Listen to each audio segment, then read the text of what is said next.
আমি কিন্তু যাইনি, আপনারা সবাই হয়তো ছবি টবি দেখেছেন। তারপর উমরা করে আসছে, আমাকে উমরা করতে বলেছিল, আমি বলছি না, আমাকে খাতা কলমে যা প্রপার আছে সেটা প্রপারলি করো, okay I have to go, otherwise না। ওকে, ডিভোর্স হয়ে যাওয়ার পরে আপনার যে প্রতিনিয়ত যে নিজেকে আলটিমেটলি যখন আমার কাছে মনে হলো যে এখন আমার বলা উচিত, আর নো ওয়ে, বিকজ আমি আর কোনো অপশন নিজেকে রাখতে চাই না, তো তখনই আমি আমার অরিজিনাল ধর্মটা আমি দর্শক মানে সবার কাছে আমি জানিয়ে দিলাম যে আমি কিন্তু বেসিকই হিন্দু, আমি মারা গেলে আমাকে চিতা নিতে হবে। খবরও পড়েছিলাম আমরা, আরেকটা খবর এরকম পড়েছিলাম যে মন্দিরে গিয়ে ছেলে খুঁজছে। আমি ঠিক জানি না এগুলোর অথেন্টিসিটি না না, এটা হচ্ছে দুর্গাপূজার সময় আমার একটা ইন্টারভিউ নিয়েছিল, বলতেছে দুর্গা মন্দিরে আপনাকে কি ভালো লাগতো, যেহেতু আমার ছেলে পছন্দ হতো না স্কুলে, তো আমার বান্ধবীরা সবাই একসাথে যেতাম, তো আমার কিছু মুসলিম বান্ধবী ছিল, তারা অনেক বেশি এনজয় করতো, আমাদের থেকে বেশি এনজয় করতো দুর্গাপূজা তারা। তো আমরা তো সবসময় রাত্রি 9টা-10টার দিকে পুজো দেখতে যেতাম বিকজ অফ লাইটিং। তো ওরা যেত, তা আমি আমার বান্ধবীদেরকে আমি বলতাম যে তোরা আসছিস কেন, আমি সে আরে ছেলে দেখতে আসি, ইটস জাস্ট ফান। আমাকে বলতো হ্যাঁ আমি তো জানি তোর তো আবার পছন্দ হবে না, দেখ তাও খুঁজে পাস কিনা, লাইক এইটা। আচ্ছা, আরেকটা শুনেছি এরকম যে ব্যাচেলরই হতে হবে সেই ছেলেকে, ব্যাচেলর মানে হচ্ছে বিবাহিত হয়নি এরকম। ও না না, আসলে মানে বাসা থেকে খুব চাচ্ছিল এখন যে আমি একটা সেটেল লাইফে যাই, কারণ বাড়িতে সবাই চাই যে আমি ভালো থাকি, তাদের ধারণা আমি হয়তো একটু ফিল করছি কষ্ট বা কিছু একটা, নাকি একটু মানে খুব পাগলের মতো একটা কোশ্চেন হয়ে যায়, থাকে না যে বিয়ে শাদী করে ফেলেন এই সময় সাকিবের কি অনুভূতি হয় সেটা একটু দেখার জন্য। না না না, এটা আসলে টোটালি একটা মুখের রোচক কথা, বাট এটা আদৌ সত্য না, আমি এই কথাতে বিশ্বাসী না। তো ওই জায়গা থেকে আমি বাড়িতে বলছি দেখো আমি শুধু সে ফিরে আসে, নো আমি আর চাই না, কারণ সময়ের সাথে সাথে অনেক কিছু চেঞ্জ হয়ে যায়। একদিন আমি পাগলামি করেছি, আজকে আমি নিজেই ডিসিশন নিচ্ছি, তো এটা আসলে আমি নিচ্ছি না, একটা সময় আমাকে পথ বেছে দিচ্ছে। তো সময় এখন এমন এসে একটি জায়গায় দাঁড়িয়েছে, আমার মনে হয় না যে সেও আসতে চাইবে বা আমিও পজিটিভলি সেটা নিব। আপনি স্টিল তাকে লাভ করেন? দেখেন, তার প্রতি আমার অ্যাজ এ ফাদার কারু সেটাতে রেসপেক্ট আছে, বাট অ্যাজ এ হাজব্যান্ড বলতে পারেন, অ্যাজ এ ফ্রেন্ড বলতে পারেন, ভালোবাসার রেসপেক্ট কোনোটাই নেই। ওকে, সো আমরা একটা জায়গায় আশান্বিত হতে পারি, যারা মানে আমরা যে খবর পড়েছিলাম যে ছেলেকে অবিবাহিত হতে হবে, সেটা আসলে সঠিক নয়।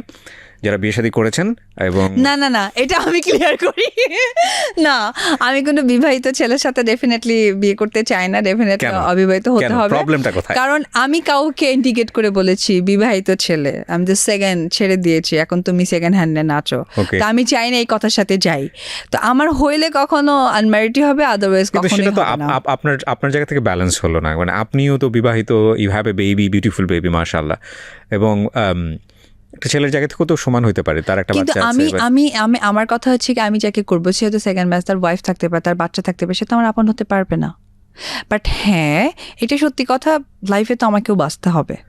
তো বাঁচতে হলে এখন তো অপশনটা অনেক বেশি ডিফিকাল্ট অ্যান্ড ট্রিপিক্যাল, তো এইটার তো অ্যান্সার নেই। আপনি যেটা আমাকে কোশ্চেন, এটা অ্যান্সার নেই, বাট হ্যাঁ সলিউশন এটাই যে আমি কারো প্রতিফলন হতে পারি না, যে আমার ওয়াইফ ছিল, বাচ্চা ছিল, লাইফ থেকে সেটা খুব ডিস্ট্রয় হয়ে গেল কারো কারণে, তো আমি তো চাই না যে আমার কারণে কেউ হোক। ফাইন, বিষয়টা আপেক্ষিক, এটা নিয়ে অনেক ডিসকাশন করার আছে, আমরা সেদিকে যাব না। একটা কথা একদম মানে লাইটলি বলতে চাই, লাইফে ফিউচারে যেটা হবে এটা আসলে সময়ে অ্যানসার, এটা আমি প্রেডিক্ট করে কিছু বলা যায় না। এক্স্যাক্টলি করা যায় না। তবে যে জিনিসগুলো আপনাদের লাগবেই সেটা হচ্ছে প্রপার হাইজিন মাস্ট, এবং পারফিউম, ডিওড্রেন্ট, এগুলা খুব খুব সাবধান। আমি আমার পেজে 1.5 মিলিয়ন ফলোয়ার, এবং সেখানে একটা স্ট্যাটাস দিয়েছিলাম যে পারফিউমগুলো ভালো। কিসের আপনি তো ব্র্যান্ডিং করে দিচ্ছেন, আপনার মুখ থেকে বের হওয়া মানে এটা তো আমার স্পন্সর হয় নাই। এবং এটা যে টুট শব্দ ইউজ করেছি, যেই ব্র্যান্ডের নাম বলেছি আমরা সে ব্র্যান্ডকে এমনি আমরা অনেক দিতে পারি না, কারণ এটা প্রচুর ভিউ হবে ভিডিওর, আমরা জানি, এবং আমরা দিলাম না। তো যারা স্পন্সর আছে তারা আমাদের সঙ্গে যোগাযোগ করেন, আমরা এখন এই শোরে স্পন্সর করিনি। যাই হোক, বাই দ্য ওয়ে, আমি একটা জিনিস যেটা বলতে চাচ্ছিলাম সেটা হচ্ছে যে হোয়াট এভার যা ঘটেছে জীবনে সেগুলো লাইফেরই পার্ট। আপনার লাইফে যেটা ঘটেছে সেটা হয়তো একজন সাধারণ মানুষের জীবনে কোনো ঘটনাই না, আপনার জায়গা থেকে একটা বিশাল ঘটনা হয়ে গেছে, বিশাল কেক আমাদের জন্য, আলোচনা সমালোচনা, তর্ক বিতর্ক। তো সব কিছু মিলিয়ে ওই যে সাধারণ একটা মেয়ে যে নাচ করতো, বগুড়ার একটা স্কুলে পড়তো, দেশের মানুষ তাকে সেভাবে জানতো না, চিনতো না, উইদিন 8 or 9 ইয়ার্সের মধ্যে এইরকম একটা ভাইব, এত কিছু ফেস করতে হলো, কিভাবে দেখেন আসলে? আর sometime this is my part of life, because আমি যখন ফার্স্ট প্রেম করলাম তখনকার ইমোশনটা আলাদা ছিল, তারপরে জীবনের ডিসিশন নিজেকে নিতে হলো, তারপরে ডিসিশনে একটি পর্যায়ে গিয়ে ঠেকে গেলাম, নিজেকে পার করার ট্রাই করলাম এবং আমি সাকসেস পার করেও ফেলেছি। রিগ্রেট আছে কোনো, যেটার জন্য আমার অনুতপ্ত আমি? না, বিকজ সব কিছু তো নিজের ডিসিশন ছিল, তো অনুতপ্ত তখনই আসে যখন কেউ আমাকে করায়। ঠিক আছে, আপনাকে আমি 8 বছর আগে যদি টাইম মেশিনে করে ফিরিয়ে নিয়ে যাই, সাকিবের সঙ্গে আপনার পরিচয় হচ্ছে ওই মোমেন্টটাতে, কোটি টাকার কাবিন ছবি আপনি করতে যাচ্ছেন, আপনি ঠিক এই লাইফটাই বেছে নেবেন যেটা আপনি পার করে এসছেন?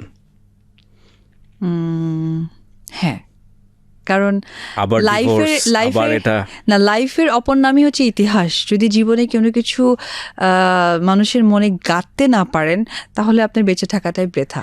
I do believe like it. আজকে যদি কোনো প্রেমের কথা বলেন, শিরি ফরাদ আসবে, রোমিও জুলিয়েট আসবে, বাট জীবনে অনেক প্রেম আছে, বলেন তো আছে?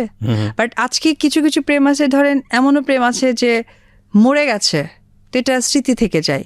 তো 8 বছর আগে গেলে আমি বলবো যে আমি সঠিক ডিসিশন, বিকজ লাইফের অপর নাম হচ্ছে ইতিহাস। যদি মানুষের মনে না গাঁথতে পারি, এক্সপিরিয়েন্স না থাকে, তাহলে ওটা লাইফ না, ওটা ম্যাশমেশে। ডেফিনেটলি।